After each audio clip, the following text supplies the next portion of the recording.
I'm going to lay it on the line. This show tonight was god-awful.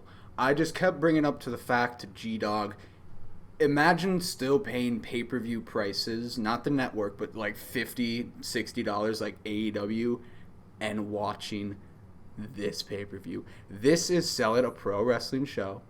I am Brother D, joined ringside by G-Dog, and this is our Hell in a Cell critique. This is all critique wrestling, folks, because this was a bad show. Good opener, good middle, just terrible in between, and a boring ending. G-Dog, I know you said you didn't really want to even do this episode. You don't even have that much energy. You don't look very lively. What did you think of the show? It's just one of those where I thought that intro, the opening match with Roman and Jay was really good. It was really good. And we'll get into that in a second, but then they gave me Elias and Jeff, which just immediately was like, all right, let's go get the snack from the kitchen. What did we tweet out? This is a classic, it's a classic snack match. Snack match. Yeah. Like go grab something. I said that this is a get up and stretch your legs match, so the rest of the show doesn't feel too heavy. Oh no, because then we had Otis and the Miz. Oh boy. Also another match that I was just like, what? But we had Senior Tucky have a heel turn. He hit Otis with the briefcase to have Miz win it and go over. So Miz is the new Money in the Bank contract holder, which I'm shrugging my shoulders. I don't know if I wanted this, if I didn't want this. I don't know if this I think deep down we all knew Otis was never going to do anything with it. But so do you think it was just pointless for him to win it in the first place? Oh, absolutely. Yeah. I think it came out of, if you remember, the Money in the Bank match was that strange cinematic race to the top match where, it didn't make any sense. Mm-hmm. But, I think we all knew deep down he was either going to, cash it in on the tag titles with him and Tucky, or he was going to cash it in and fail, or lose it in this way. And I think the Miz gaining it makes a lot of sense. The Miz is a guy that you can plug in at any moment. You think there's somebody else who should have won it over the Miz? No, I really don't. You don't think there's because I think the Miz has had it before, or there could be a more opportune wrestler to have this chance. I mean, if we're completely fantasy booking the thing, they're not going to do it for Morrison. They're not. No. You think they're going to do it for The Miz? Yeah, I think they would do it for The Miz, because The Miz is a perfect person that you can plug in at any moment. If someone got hurt, if someone got sick, if someone got anything, and you had to get the title off them, and we've seen a rash of injuries in NXT lately. Pretty much, he's reliable. And guys that are just dropping out, and guys that are getting hurt, and it happens. That's why I suggested on the SmackDown Sound Off, go listen to that one, that I think Dominique should go down to NXT, because I think they've had a very their roster has been flushed. Oh, absolutely. Pretty much. They could use a little jolt. Yeah. So after Otis Miz, we had Sasha Bayley, which we'll get into these matches a little more. We're just running down the card real quick, just for all the people who maybe are for some reason listening to this before they watch the pay-per-view, or maybe you didn't watch the pay-per-view, you lucky bastard. Sasha and Bayley. Sasha goes over, and this was a pretty good back and forth. I think it was maybe not more brutal than the Roman J story, but more spots of it was definitely lots of weapon spots. Yeah. WWE, they are obsessed with kendo sticks. So obsessed. I don't know why. I think they made some sort of investment in the kendo stick industry. Yeah, and they just had to purchase millions of them, and they're like, go out and break as many as you. Richard McMahon Nixon is my new character, I guess. God. So, Sasha goes over, and I say God because it was a good match. Don't get me wrong. Oh, it's not that. It's not that. No. This was a good match. That was a good match. But I think, again, why are we doing this so early? We could have kept building this for a while. I say, oh, God, because on the pre-show, maybe. I don't know. It's 2020. Why do we have a pre-show? But on the pre-show, I guess we got network time to fill, baby. I suppose. Mustafa Ali pretty much said, hey, Hurt Business, let's have a one-on-one. You pick one of our guys, and you pick your own. I'm not sure what was going on. Yeah, pick your poison match. So this is long-term storytelling to lead to a Survivor Series matchup is what it is. But we've already seen the match, so, like, who cares? Yeah. Yeah. I know you're being sarcastic. And you know the fans know that you know because they are the smartest audience. We have one of the absolute smartest audiences that there is. We had Bobby Lashley slapjack. This is the point of the show that I said I don't care if the main event is on after that. My investment in this is the $9.99 we pay for the network was too much. I think about that a lot sometimes. I do too. I'm like, damn it. Bobby Lashley obviously went over. It was for the U.S. title. Slapjack, get Crap Smack out of here. I'm not even kidding. Water bottles are falling because when Crap Smack's name is spoken, the masses run away. This dude is... I loved Shane Thorne, man. You know what? Hey, he was great, but he's dead now. The Mighty Don't Nail. He's dead. Fantastic. Yeah, that was fantastic. This is not... I don't know who Retribution has touched towels with, but they are getting buried. No, it's an absolute burial. To get choked out on Raw, to have this match end with them attacking Bobby Lashley and Bobby Lashley running train on them. What? Bobby Lashley just wrestled a match and he takes on two of them at once. Come on. And we have Mustafa Ali is the king of staring. Yeah, he's great at staring. I think he he's stares a lot with fantastic. his long hair. He does. He looks beautiful. I'll give him that. Yeah. But that's not cutting it for me. I don't care. I don't care how many GIFs you get put in on Twitter with the stands. You're just... What did they do? Who's... what's the saying? Cereal did they piss in? McMahon's, like, directly? I think this is because they tried getting themselves over on Twitter. Do you really think so? You really think that? I mean, that's been, like, something I've heard, like... You think Vince knows around Twitter? the wrestling grapevine, yeah. I don't think Vince knows Twitter. I think he has had... No, but I think he's had people tell him. Yes. That's the thing. I don't think Vince is personally going on Twitter saying, oh, T-Bar's getting himself over. No, I think other people are in Vince's ear telling him stuff. People are getting over on the Blue Bird app. Instagram. We then had Orton Drew. Surprise, surprise. An actual surprise, and that's not sarcastic. Orton goes over. Hits the RKO for the victory. Okay. At this point, I kind of don't really care about this rivalry. And we were discussing that, hey, wouldn't it be kind of intriguing if Randy Orton won, The Miz cashes in, so Orton could have another title reign, then The Miz has it. Maybe Drew could win it back. Orton wins it at Rumble. Edge returns at Rumble. WrestleMania, those two for the title. It could have been that simple, but no. And maybe they're building to something like that. Who knows? Possibly. I mean, I don't think they will be. The Miz is just a guy that you can plug in at any second, any moment. Do you think The Miz touches title? Do you think he touches the absolutely. title? I think he does. You think he gets it? Really? Yeah. I think they weave it in some. I think that's a good way to maybe win it off of like you say, kind of weave it off of Orton to somebody else. He can be the good transitional champ. Exactly. That's all he'll be. As Orton is kind of a transitional champ for the meantime. So that was the full card. So let's kind of go back here and let's just talk about the full rundown for Hate in the Crate. Yeah, how many Hate in the Crate? Yes, at All Critique Wrestling here. How long are we already in? 9 minutes. We're already 9 minutes in. Okay, so let's break down the Roman and Jay match real quick because that was maybe my favorite. I think Sasha and Bayley was quite good, but I just think this one, I'm so invested in SmackDown, and just seeing Roman ever since he has come back. And just how good he is now. He was great. He was good before, but he's even better now.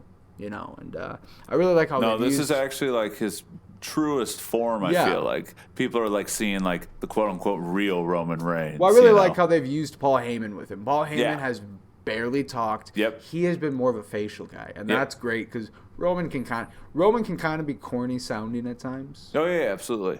Like there was a promo recently where he was like.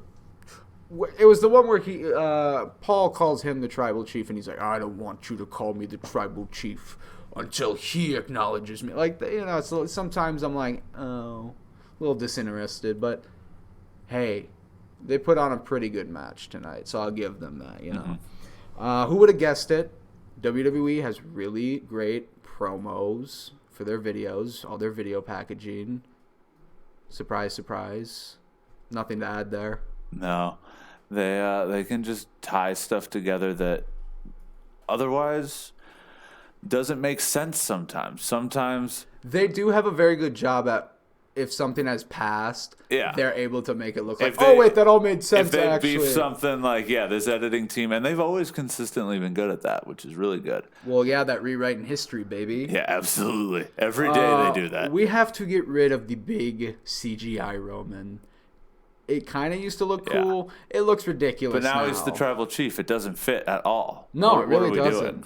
And we also need to get rid of the dog barking on, like, the Titantron, on, like, the... He's not the big dog right now. He's just the tribal chief. That's when they, zoomed in on it, and I was like, that's interesting, because, first of all, it's a terrible-looking dog. Yeah. It's so dumb-looking. I love that this matchup, too, was Jay was in the white outfit, Roman's in the black outfit. This is just, like, a true-on, like, good versus evil. And they also did that with the Bayley-Sasha match. Both champions wore black, challengers wearing white. Yeah. It worked in one case.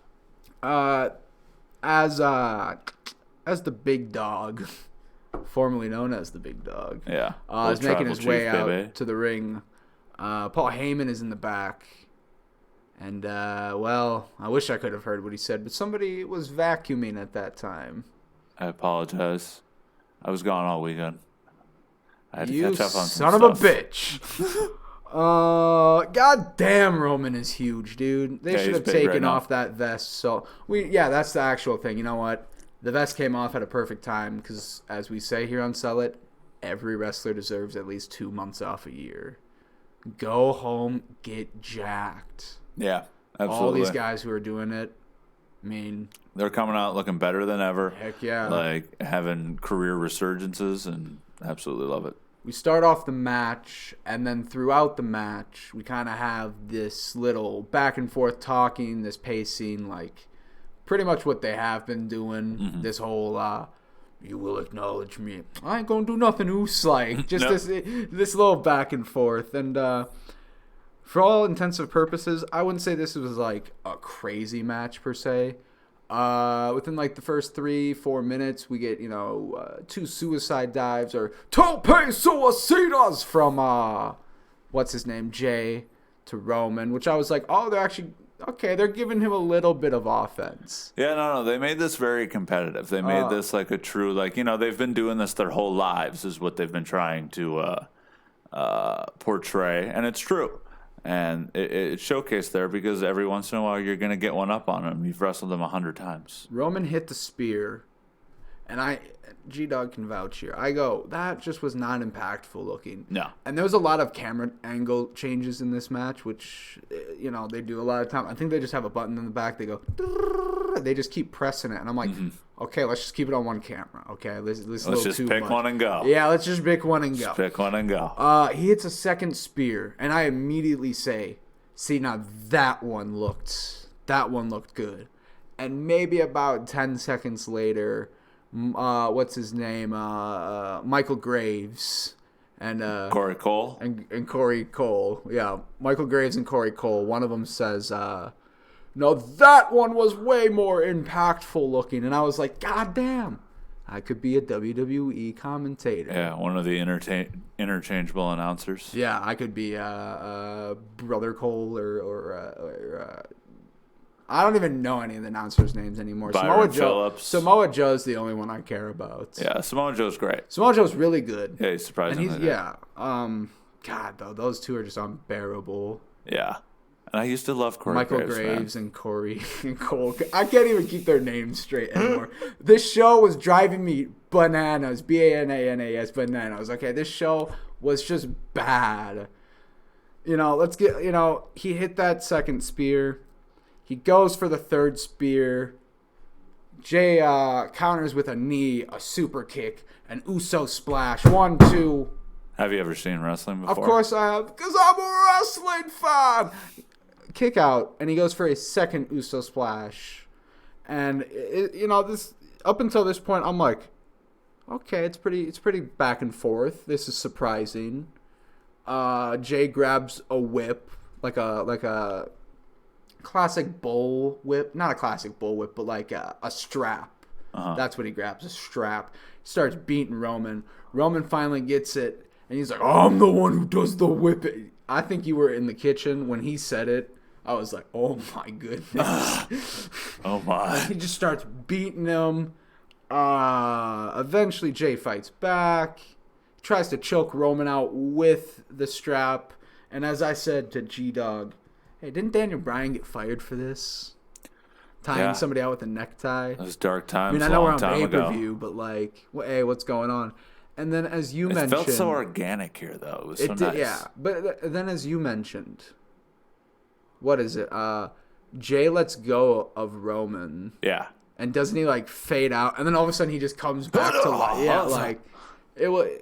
That was like the only kind of like thing I was like, oh, not a fan. That was not good. Yeah, that was not good. Man, what even happened? Jay like had a chair, Superman punch, like a spear. I don't even know what was going on at this point.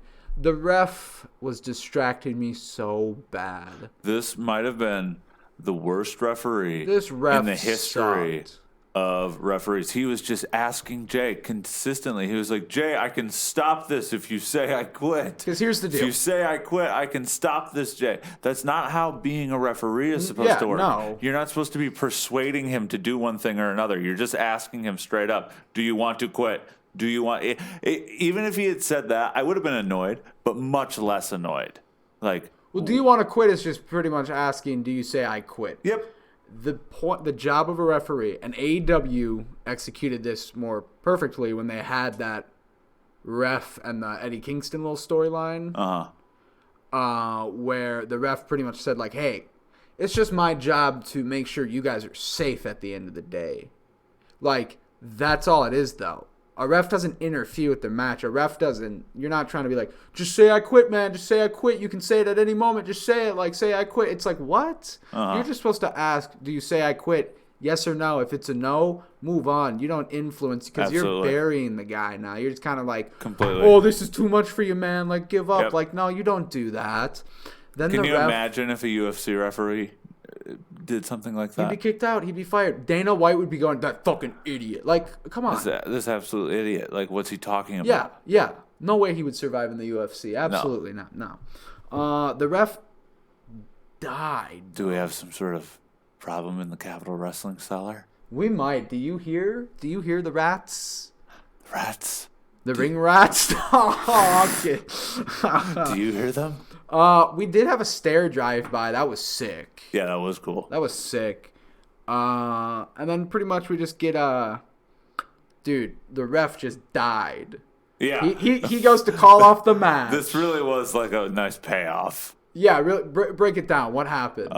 He basically was going to call off the match because he said to Roman, what was it? He said, "Your cousin. I'm gonna call the match. Your cousin. This is your cousin, Roman." CWC, man. It's getting dicey down here with these ring rats. Really? I don't know. I feel like I do hear some ring rats. Dun dun. We're kidding. The CWC obviously is a pest-free environment with no plague. But yeah, pretty much the ref goes to stop the match, and Roman just pushes this man out of the ring, and he dies. It was hilarious.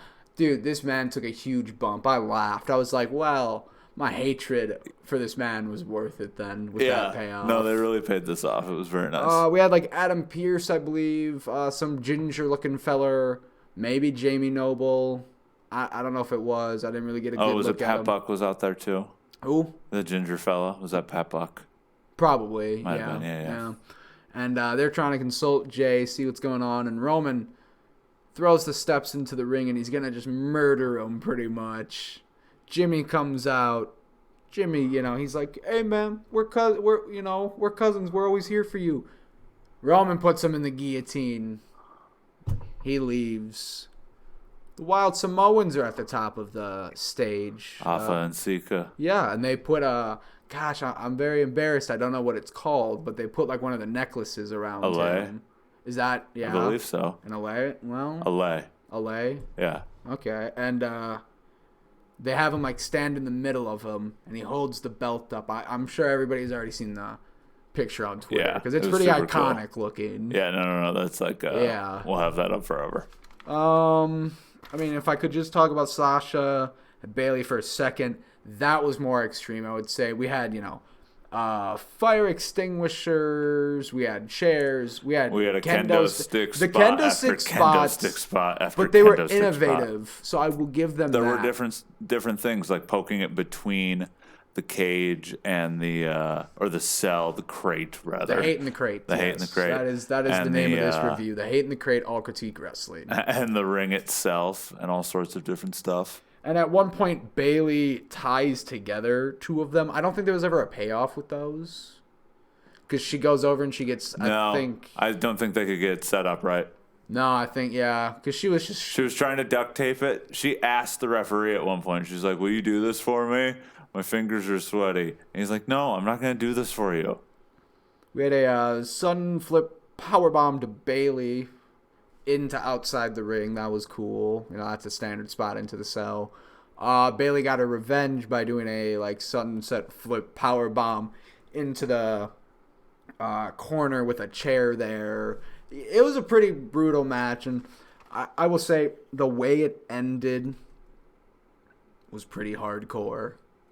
When she put her in that Banks statement, in the chair, and then just started kicking the chair, that was pretty metal. I will give them that. It was awesome. A good finish. It looked good. I was like, okay, this still shows hey, NXT women's division is good. Yep, it's great, fantastic. But WWE still, they're still doing shit across both brands. On the main roster. Yep. I think Bianca Belair, she wrestled on Friday, picked up a win over Vega, so they're building her up now. I'm sure she will be one of the first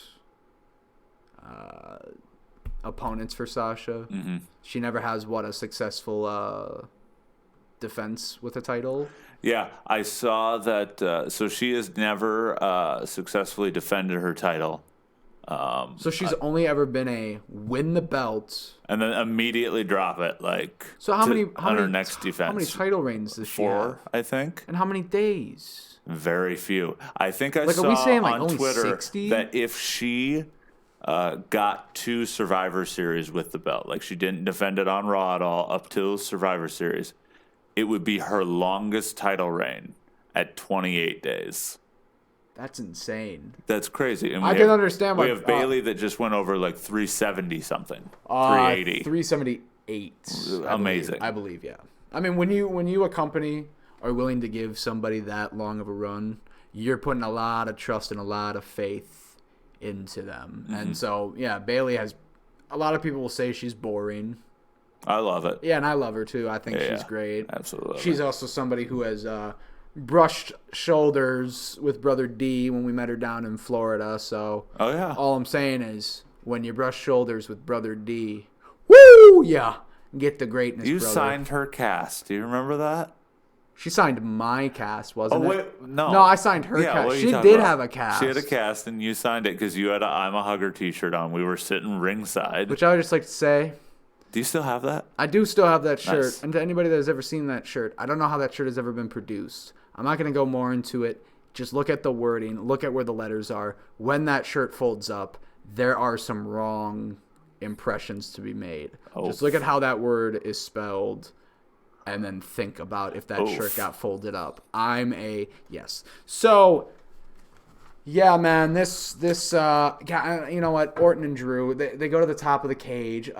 Drew falls off of the cage, not all the way, halfway into the table, and like we said, it was the safest back bump. It was the safest, most beautiful back bump. He goes for a Claymore kick. Orton gets it on Randy. I'm gonna fucking send this show home happy. I guess he did hit the one. He hit the one, but then Randy rolls out of the ring and he's like, I gotta go back and get Randy. And then he gets him in there, and then boom, boom, boom, move. Claymore kick, dodge, RKO. 1, 2, 3.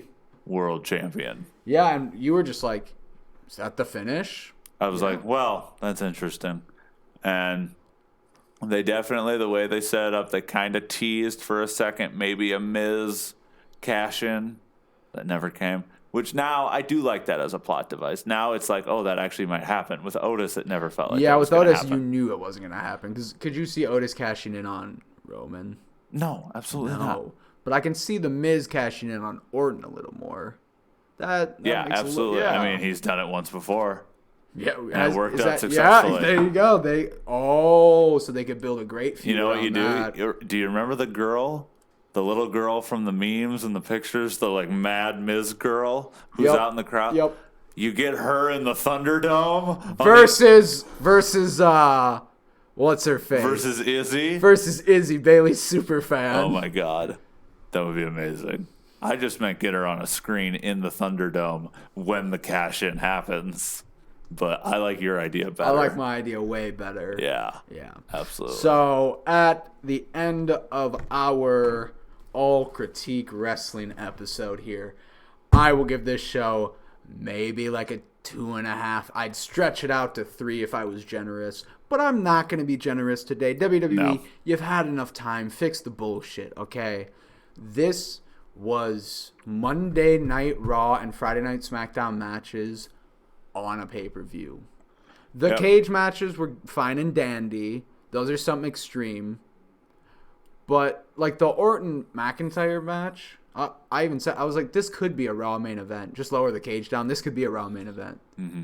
Elias, Jeff, save that for what, Raw? Is that where they're both from, Raw? Yeah, save that for a Raw. Why didn't we get Murphy Rollins for this? Otis Miz, it's like that's a little more pay-per-view Why can't you worthy. just treat them like pay-per-views? Why can't you treat them like but big Crap events? Smack and Bobby Lashley is what really broke the camel's back for me, and I was just like, all right, I'm done with this. Yep. I'm done. It zapped all my energy. Because it was 2 out of 4, and then it was a big 2 out of 5 for how good the matches were going. Absolutely. And then it's like a 2.5 out of 5 with 2.5 out of 6. Yeah. So maybe that's how we should start doing our rankings. Based on the rate. Oh, I like that. How many matches are on a show, and if the match was good 4-match, 4-star rating. Yeah. I gave this a 2-star. Oh, interesting. Yeah, I like that. A little honor production meeting. So 1, That's 2, now a 3, trademark patent 4, pending. 5, 6. So out of 6, 2.5 out of 6 for this show. Yeah, I give it that. Yep. A 2.5 out of 6. I mean, Tucker's heel turn, I wouldn't really count that as like the match. It was an exciting moment. It kind of made me pop a little bit because Tucker's okay. And, you know, they had a little backstage segment where he said he's tired of like carrying Otis around and like caring for him. And I guess that's the thing now, is Otis going to just keep feuding with the Raw guys? Now, for God's sake. Like, I didn't even think about that until just now. Is Tucky going to join the Miz's, like, little group, little faction here and, like, ride it out with him and Morrison, and is Otis just going to keep showing up? Or, like, is this just going to be a full-on break and go our separate ways? But WWE loves to milk a frickin' match. Oh, yeah, of course they do. 28 minutes here. How much? 28. 28? Yeah. Wow. Yeah. Wow. Okay. More thoughts on SmackDown than you thought, or more thoughts on Hate in the Crate than you thought. No, it felt like a SmackDown, so you're just like, oh. I figured I could. No, it didn't feel like a SmackDown because SmackDown's actually enjoyable. This was shit. Okay. This was shit. Yeah.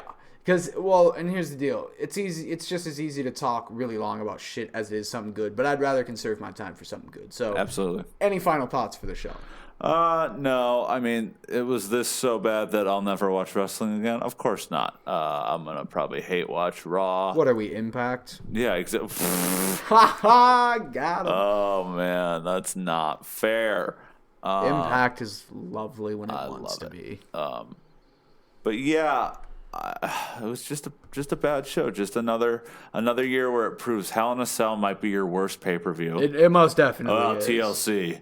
It's a pretty bad pay-per-view. TLC is We went to that pay-per-view. That was pretty bad. That was really bad. That first one I went to, when they replaced it, and it was AJ Styles versus Finn Balor for the first time ever. That was pretty lit. But it wasn't that time, so it doesn't matter. Nope. We went garbage. We went to Bray Wyatt versus The Miz. Actual straight up Bray Wyatt. It wasn't even The Fiend. It was the only time he's ever wrestled as Bray Wyatt, I'm pretty sure. Yep. So, anyway, that pretty much summarizes this show. Yep. So, I am Brother D. I thank you if you've listened to this. You haven't. No one will listen to this throughout the whole way, except for Lady. Hey, Lady. And your shining star is here. I am the star of the clan of our tribe, I suppose you could say. But yeah, I've been Brother D, ringside with G-Dog. And this was Hell in a Cell, Hate in a Crate, All Critique Wrestling. We're out. We're out. Thank you.